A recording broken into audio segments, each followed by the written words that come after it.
I have the best job in the world. Well, I had it, and then I had one even better. Yet, at least once a week it seems that I'm asked to explain myself. What, they say, what on earth does a vet do in the Army? Or, in the terms of a friend of mine, I get it that you're a vet, but a vet? So, I'm Major Avriette, and yes, I'm a veterinarian in the Army. After about 2 years of service, I was assigned to a civil affairs unit. All I knew about civil affairs at the time was that they were sort of like humanitarian aid workers, but instead of doing things for altruistic reasons, they did good things to enhance the security of the United States. It turns out they work in small teams in remote places to build relationships with our host nation partners. They receive advanced training in language, tactics, and regional expertise. Game on, I was thinking. This is going to be good. Unfortunately, that was the same year that the sequester happened. All of a sudden, there was no money to attend training. How am I supposed to learn all this stuff? Vet school didn't teach me about raising goats in Ethiopia. So I started to read everything I could get my hands on. Development theory, agricultural improvement theory, anything. When I finally got tired of reading economics and horticulture, I practiced my French. When I got tired of that, I went for a run. One day, I got a call saying that we were going to go vaccinate cattle, sheep, and goats against rabies in a war-torn country. I was thrilled. Here's my chance. But I was skeptical too. Rabies is an awful disease, and sure, we can certainly accomplish that mission. But certainly that country needed something more, something that would maybe build the country's capacity to help itself. I read every UN report I could find, going back 5 years on that country. And we got some preliminary information from the Ministry of Agriculture. That gave me the information I needed to recommend to my boss that we reschedule and completely rework that event. In that time, we found that the Ministry of Agriculture had the technical experts to vaccinate, but didn't have the transportation capability to deliver the vaccines. Ironically, the armed forces had the logistic capabilities in the transportation vehicles, but of course not the vaccines. After a bit of convincing, the two agreed to work together to provide hemorrhagic septicemia and PPR vaccines to their civilian population.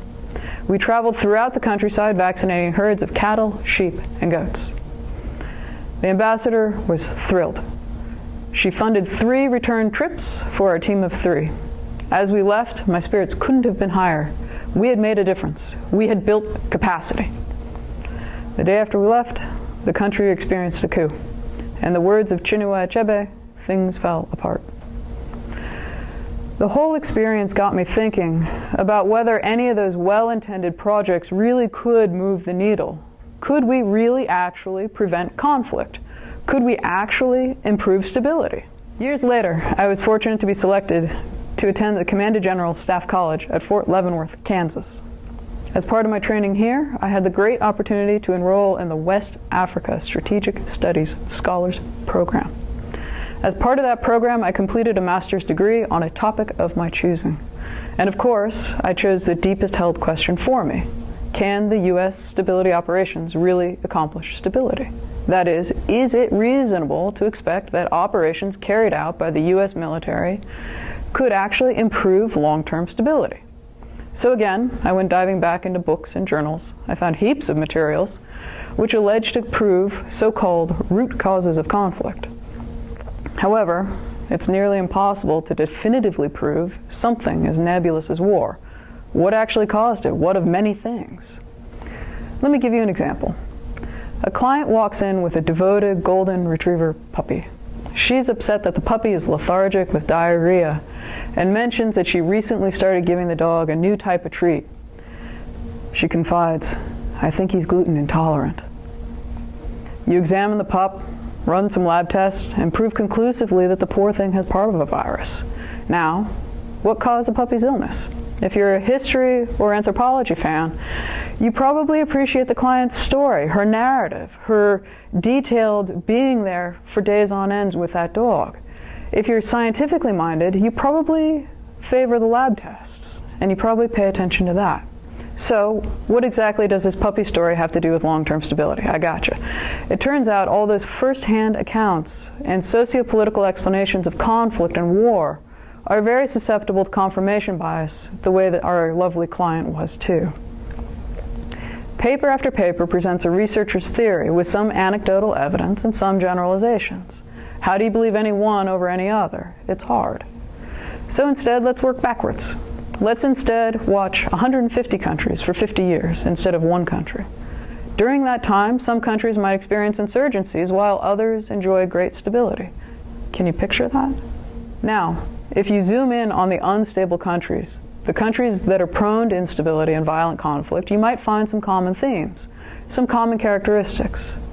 If you're lucky, these characteristics are present years before the conflict. Why lucky?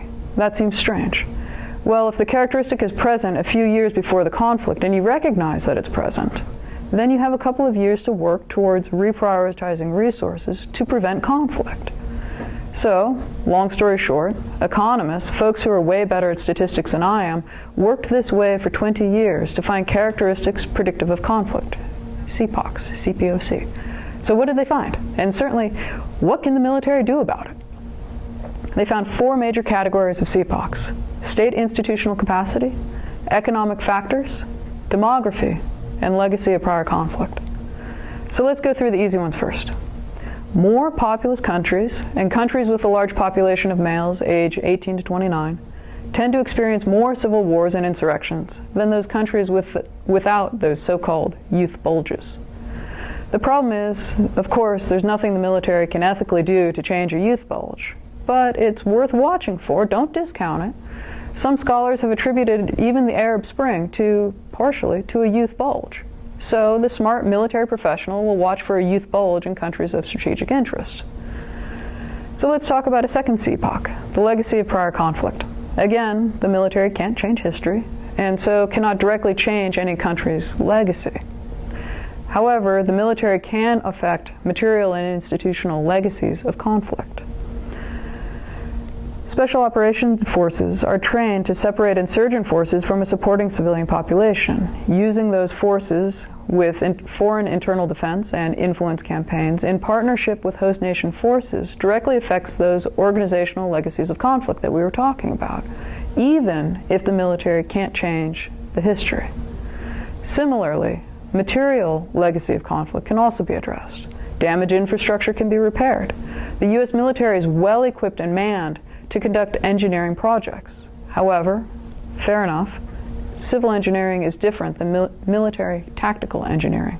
Interagency partnership is paramount.